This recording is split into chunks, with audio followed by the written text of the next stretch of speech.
কয়লার উপরে কিভাবে স্কুমিটারটা উঠছে, কয়লার উপরে কিভাবে গাড়িটি উঠে পড়ছে দেখুন। বাকেটে ভর দিয়ে সে কত সুন্দরভাবে আগাচ্ছে দেখুন। মাশাআল্লাহ, খুবই সুন্দর লাগছে দৃশ্যটি দেখতে।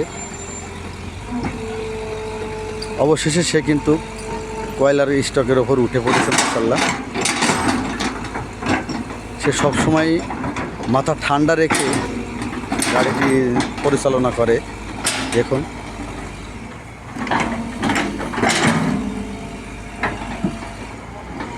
যে কয়লার গাদার উপর উঠে পড়েছে অলরেডি।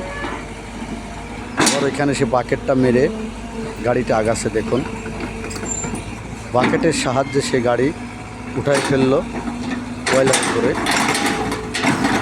সে জায়গাটা পরিপূর্ণ ঠিকঠাক করে নিচ্ছে যাতে করে এর উপরে তার হাঁটতে সুবিধা হয়। দেখুন, খুব সুন্দর লাগছে দৃশ্যটি।